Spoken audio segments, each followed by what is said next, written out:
អញនោះថាមែន ICU ខាត់ខ្លួនអភិបាលរងខេត្តកំពង់ស្ពឺឈ្មោះទឹកវុធី និងមនុស្ស2នាក់ទៀតពីបទស៊ីដាច់លុយចិន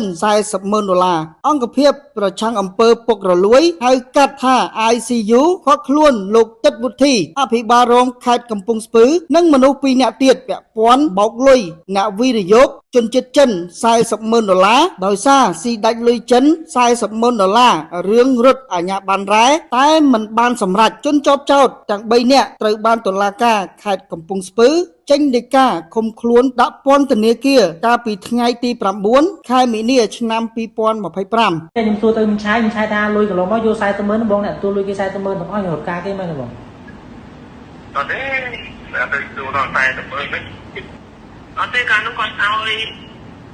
តិចអាហ្នឹងនិយាយចាត់ដៃគាត់ប្រកល់នឹងមែនអាហ្នឹងមិនជាដល់រត់ការទេអាហ្នឹងគេហៅថាយកប្រទេសគេហៅជាមូលដ្ឋានគេទេគេចង់មូលដ្ឋានទេការគេបាក់ទេបងថាបងបានយកលុយគេប្រហែលបងបានទទួលលុយគេប្រហែលបងបាទពីបងឆាយបានប្រហែលបងព្រោះគាត់ថាលុយ$40,000ឲ្យបងទាំងអស់អត់ទេបើឲ្យទៅរកឆាយទៅចឹងទៅហើយចាំឲ្យគាត់និយាយឯកសារដែលគាត់ទទួលលុយអីហ្នឹងឲ្យគាត់យកទៅឲ្យបងឯងមើលទៅបាទប៉ុន្តែចង់ដឹងថាបងបានទទួលគាត់ប្រហែលបងសុំសួរបងគាត់ចង់ដឹងឯងបងអញ្ចឹងណាបងមិនខានបងព្រោះគាត់ថាបងបានទទួល$40,000ចង់ដឹងថាបានមានវិធីបងតែយើងអត់អាចទេបានទេបងឲ្យនិយាយបែរណាព្រោះគាត់ខ្ញុំចេះបងតាងារអស់ហ្នឹងដូចបងឯងដឹងហើយយើងទៅតាមតែវិការបាទបើសិនមានប្រើពាក្យថារត់ការមានខុសច្បាប់បាទធ្វើប្រើពាក្យរត់ការទេមានន័យថាគាត់ស្នើសុំទីតាំងដែរបាទអញ្ចឹងគាត់ទីតាំងងារមូលដ្ឋានការងារបាក់តែគាត់ជួយគឺគាត់ជួយតាមកម្រិតរបស់គាត់ជួយមិនឆាយតែជួយបងណាហ្នឹងហើយឆាយហ្នឹងគាត់តែជួយតាមចឹងគាត់ជួយប៉ុន្មានបងយកដូចជាអត់ដល់ទៅលេខបងនិយាយទេប៉ុន្តែប្រហែលបានបងដូចប្រាប់អូននេះមើលប្រហែលប៉ុន្មានបងចង់គាត់ចង់ដឹងបងអញ្ចឹងណាតែគាត់និយាយគាត់អត់អញ្ចឹងប្រហែលប៉ុន្មានបង10,000ឬប្រហែលបងហ្នឹងហើយប្រហែលទៅឲ្យបងបាន10,000នេះណាហ្នឹងហើយប៉ុន្តែអាចជុំតែពេលគេធ្វើគេមានវិខិតទទួលហើយបងយកអញ្ចឹងណាបងអញ្ចឹងគាត់យកចេញមកបាទដល់ពេលយើងនិយាយទៅលេខអត់មានឯកសារតិចហើយចុះកន្លងមកមិនឆាយតាក់ទងមកផ្ទាល់ឬក៏បងអាបារងអ្នកតាក់ទងទៅបងបងអាបារងបងអាបារងមិនឆាយទេណា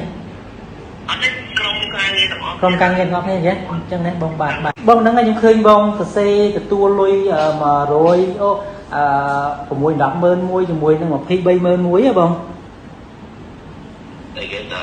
នេះហ្នឹងបាទចែកបាត់បងព្រួយទៅអញ្ញាប័ណ្ណឥឡូវបងយើងរត់ដល់ណាហើយបង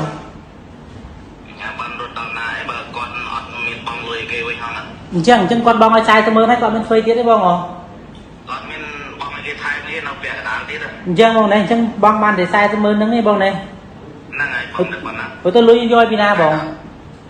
លុយហ្នឹងគាត់យកឲ្យទៅគេអ្នកគេរត់ការឲ្យណាតែបងកាត់កន្លងមកបងអ្នករត់ការបងអ្នកយកលុយទៅធ្វើការងារបងហើយខ្ញុំទៅបងខ្ញុំគ្រាន់តែជួយនាំ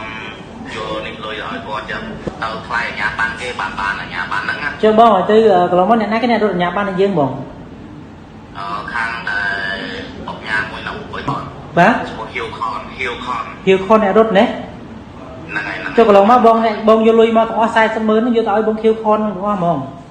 ហ្នឹងហើយយកឲ្យគាត់អ្នករត់អញ្ចឹងបងអ្នកយកទៅឲ្យព្រោះខ្ញុំចាក់ព្រោះគាត់ប្រាប់ខ្ញុំចេះគាត់ថាកន្លងមកលុយពេលយកមកឲ្យហ្នឹងគឺទាំងបងអាបារងឯងឃើញកាំងបាយគ្នាជុំគ្នានៅហាងណាតែពេលបាយឲ្យគូបងមិនប្រាប់គាត់មួយខាងមន្ត្រីជំនាញណាបងឃើញមានមន្ត្រីជំនាញទី3នាក់មែនទេហើយយើងថាការងារនេះយើងរត់បានរត់អាជ្ញាប័ណ្ណបានអីបានអញ្ចឹងណាបងហើយគាត់ឡើងទៅចិនគេថាបងសរសេរជាមួយពួកគាត់ក្នុងន័យថាដំបូងយើងឲ្យគេបង់30%ក្រោយ20ហើយ50ទៀតយើងបង់នៅពេលចូលធ្វើការងារបានមែនទេនៅពេលដែលចេញហើយហ្នឹងហើយចេញហើយទៅពេលអញ្ចឹងចេញហើយបានយើងបង់50%ទៀតមែនទេហ្នឹងហើយអាជ្ញាប័ណ្ណចេញទៅពេលអាជ្ញាប័ណ្ណចេញណាបងចុះបងឲ្យក្មួយអត់ក្មួយពូអាបារងឬមិនបាទខ្ញុំនឹងត្រូវគួយគាត់មួយបកា01ប្រមុខដូចរៀងគ្នាហ្នឹងហើយចាំមកយកសួរនេះអីអត់ទេចង់ដឹងគាត់ថាចង់ដឹងបងមួយបកាឬក៏01បងខ្ញុំឈ្មោះតូនមួយគាត់យើងលុយ23-24,000ដំបូងមកយកទៅដល់មកយកពីណាយកឲ្យអ្នករត់ការហ្នឹងយកឲ្យអង្គញាហ្នឹងហ្នឹងហើយ ủa chứ là khỏi mà tiết cao chứ có oi kia là bởi vì bom tam là nặng cao đâu dân nuôi thằng bông oi từ bong nhà thằng bông miền thư cây bắt mới quát đấy